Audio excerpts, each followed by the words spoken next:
My viewers have begged me not to make this video, but I just cannot help myself because there's something bursting inside of me that I just have to let out, and that's my love for two One Piece characters so based, so godly, so electrifying that I just need to talk about them now. But first things first here. I've got a bit of a problem with you people, and I'm not afraid to say it. On my community tab, I recently posted 2 polls, and I asked all of you how excited you were to finally maybe see Urouge and Enel come back in Elbaf, and I've gotta say, I'm very disappointed. This right here, these are rookie numbers. We've gotta get these numbers up, right? Like for Enel, 51% of you answered with a measly, kinda excited, and 21% even said, I'm not even a little bit excited about that. Like, what in the Martial Matters do you have against our King of Lightning here? And for Urouge, the results were even worse, because only 61% of you guys said, only kind of excited to see him once again, and 20% don't want to see this man at all. And like, what did this perfect angel ever do to you? And so I actually had to sit down and ask myself, Manu, are you the one who's actually out of touch here? And my answer was no, it's the subscribers who definitely must be wrong.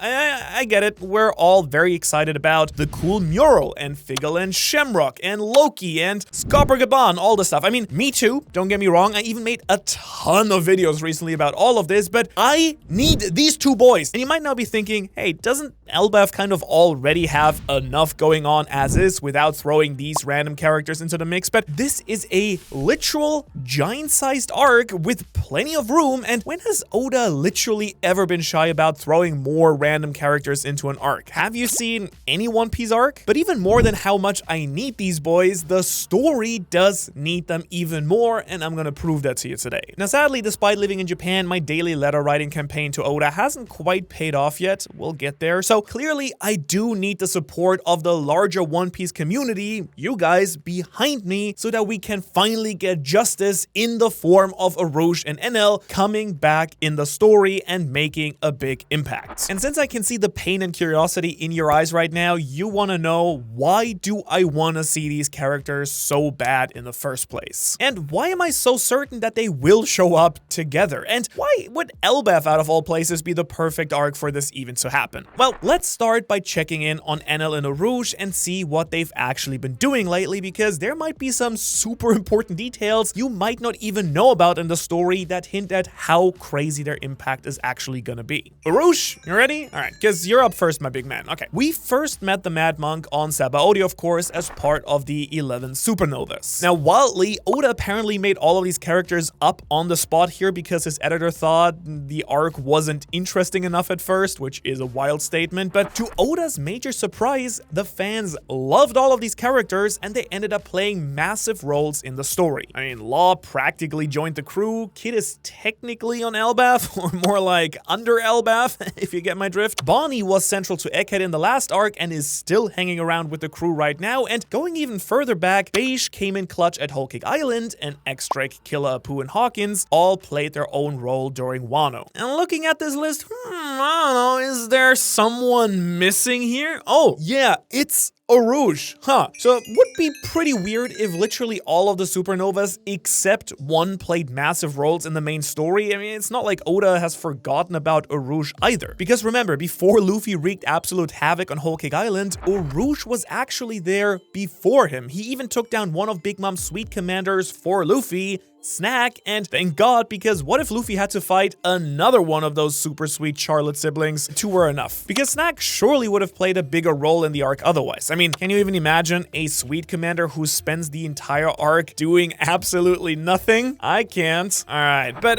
it's more than just hearing about Urouge, of course. We've actually seen the man. Now you might say, surely that was just like as a background character reacting to the news or listening to Vegapunk's message or something like that. Probably not a big deal.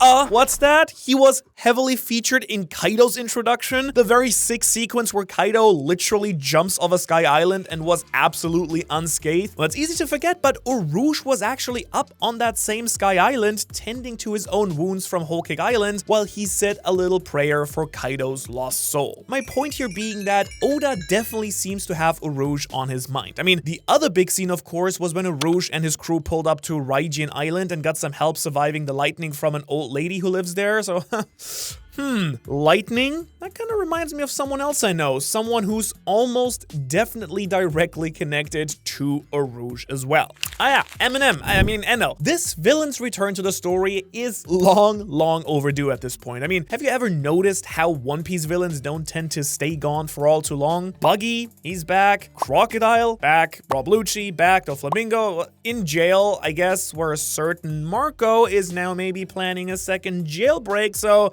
might come back. And so I do wonder if there is another major arc villain who's still missing from that list, and it is Enel. Not only that, Enel has his own cover story adventure, a cover story, by the way, that me and every single other One Piece theorist bring up in like almost every other video, because Enel's adventures on the moon were basically the mural before the mural was a thing. The alpha mural, the mural 1.0. And for my anime-only viewers, yes, Enel is on the moon and also has a robot army now and met literal alien space pirates there. And yet somehow all of these events are far from the craziest things that have occurred in One Piece so far, but all of these details seem to be directly pointing towards Enel coming back to the story in a really major way. And I can't wait, because Enel isn't low-key, he is high-key one of the best villains in all of One Piece. Did I stutter? Yeah, I said it. I'm gonna come clean right now, in fact. I was a Skypiea enjoyer before the Nika reveal and all of the things we retroactively realized were actually big foreshadowing, like learning about the Four Gods and all the hidden lore. I loved Skypiea the entire time, like the real One Piece hipster that I am, I guess, which is the correct opinion to have, because that arc actually rules all by itself. And one of the biggest reasons, because Enel is one of the coolest villains in the entire story. I mean, come on, people are so concerned about Crocodile being involved with Cross-Guild and Mihawk from a power scaling perspective, since, you know, he was beat by a Haki-less Luffy pre-time skip. Enel, on the other hand, does not even have that problem. Enel could just show up in the current storyline, and I'm pretty sure this dude would be close to Admiral level. Okay, I'm throwing out some wild things here, but you get my point. He would be really strong. I mean, sure, he relies a lot on his Logia fruit, just like Crocodile did, but even though Luffy's powers hard countered his, Enel still almost somehow won that fight through sheer fighting ability and a complete mastery of observation haki, which you might have forgotten, but at that point in the story was still called Mantra. And yeah, I mean, you can say that he doesn't have Conqueror's haki or Armament haki, but if he's already mastered one facet of haki, I personally don't think it's too much of a stretch for him to learn the others in the meantime as well. Because I mean, come on.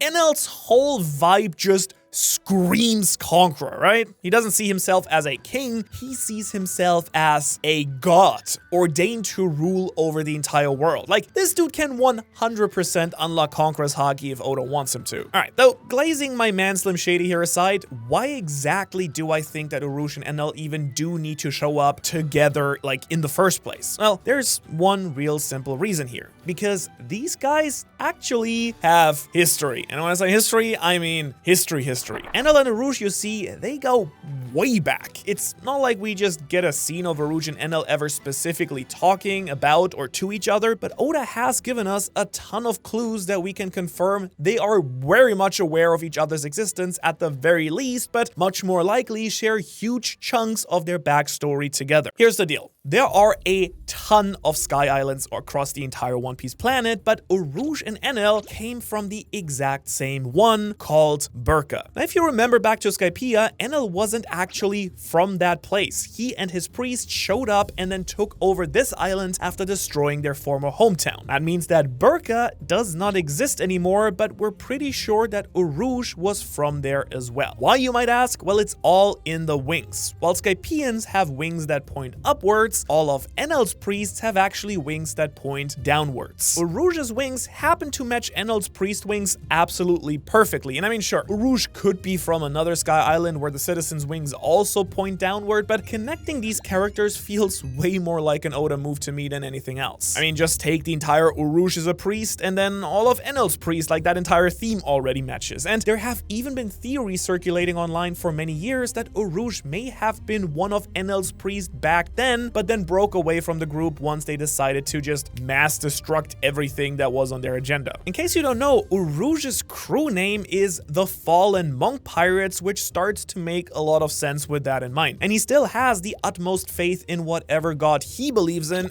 probably Nika, but refuses to worship Enel once he proclaimed himself to be god. And his title could even mean that he literally fell from his destroyed home down to the blue sea. Now, I already mentioned that Urouge's crew did pull up to Raijin Island, the lightning-covered island that the Straw Hats probably would have ended up on if they'd followed the log post from Fishman Island instead of answering that distress call they got from Punk Hazard, and maybe Raijin Island would have been cooler, but I don't think it's a coincidence that Urouge, out of all the supernovas, ended up here. Could it be hinting at his past connected to the user of the lightning devil fruit? Because there's been a lot of speculation that the Raijin Island's never-ending thunderstorm could have been caused by a past user of Enel's devil fruit, permanently changing the environment there, very much how we learned that Aokiji and Akainu did on Punk Hazard in that very same arc. Long story short here, Urouge and Enel both need to come back to the story, and moreover, I think it would be only fitting if they came back together so that we can finally learn more about their shared history. Alright, but that still doesn't explain why I think that Elbaf is the right place to do it. I mean, this is the land of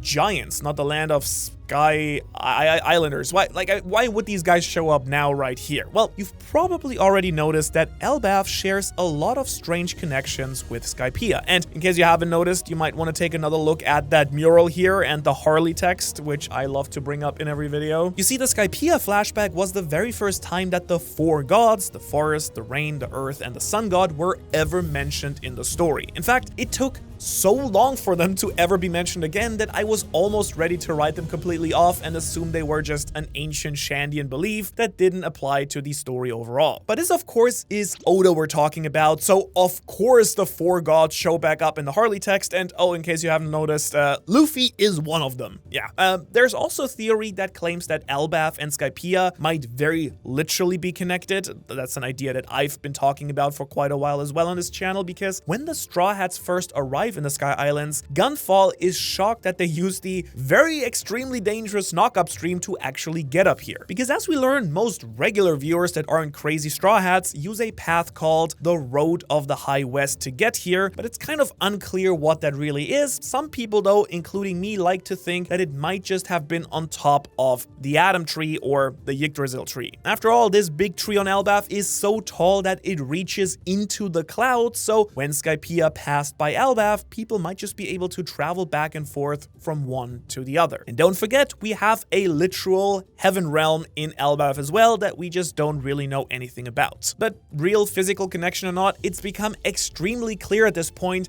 that Oda has been dropping some absolute nuclear lore drops on us in this arc. The people of Elbaf worship the same sun god Nika, and even though they don't have every piece of the true history, it's very clear that we're finding out way more about the truth behind Nika, the Void Century, Joy Boy than ever before in the history of the story. And sure, we can just keep reading ancient books in the old library, even though it might just burn down, but wouldn't it make perfect sense for two of the characters with the biggest religious connections in the story to show up here as well? I mean, in the mural, we even see winged races fighting alongside what we think is Joy Boy, as well as what looks very much like the Arc Maxime firing a massive lightning bolt at the Atom Tree. And this is just one of the many crazy things hiding in this mural, right along with the Ohara Patreon. What is that doing in there? Where you can get a ton of exclusive content like artworks, early chapter reactions, bonus videos, extra a lot. Check it out if you want to support the channel. For real though,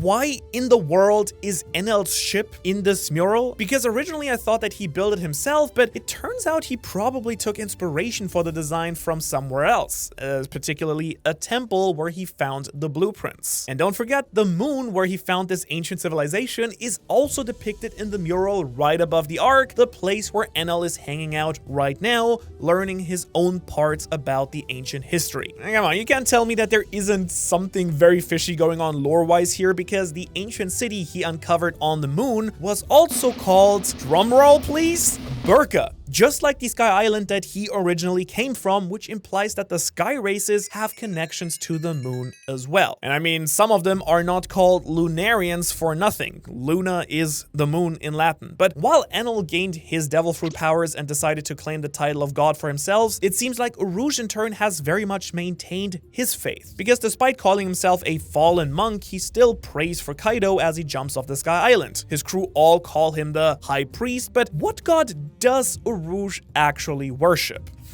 I guess I'm pretty sure you can guess at this point, because if Urouge shows up in Elbaf, he will be able to give us some insane information about who? Sun God Nika, which would fit in so well with all the other crazy ancient history we've already been learning about in Elbaf. I mean, if this arc really is serving as the Sun God Nika exposition arc, then there's no better time for Enel and Urouge to show up and take us to church than right now, right here. And maybe, just maybe, some time to reflect up on the Fairyverse here will even help someone like Enel realize that he was in the wrong now that he's gained more information about the true history of the world. I mean, Oda's done some crazy redemption arcs before for villains, and it would just be insanely beautiful for Enel to come down to preach the true gospel of the Sun God, only to find out that it was Luffy all along. That would be hilarious. Cue an even more shocked Enel face.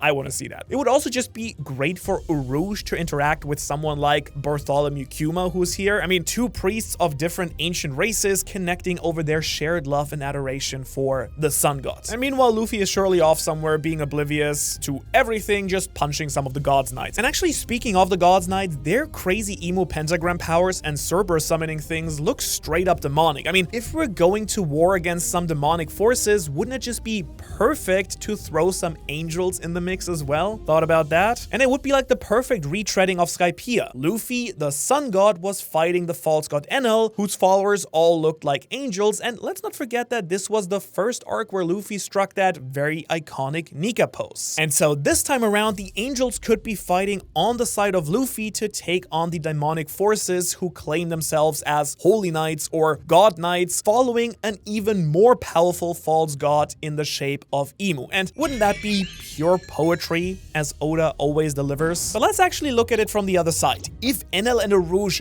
don't show up here, I honestly don't know where else they could possibly fit in better in the story. I mean, the only way I could see Enel coming back to the story in that case would be if the Straw Hats jump in a spaceship and straight up go to the moon, which, I mean, honestly, I wouldn't even be mad about. Moon Piece would be pretty rad, but that is a theory for another video. For now, though, I just want to make the argument that these two characters need to come back to the story. They're fun, they're interesting, they have lore, and they're probably really, really powerful. Are they Yonko level powerful? I'm not sure about that, but maybe they are. You can find out by watching this video here, where I talk about every single One Piece character who is Yonko level or even stronger. Otherwise, thanks so much for watching. Thanks to all of our Patreons, and as always, I will hopefully see you in the next video.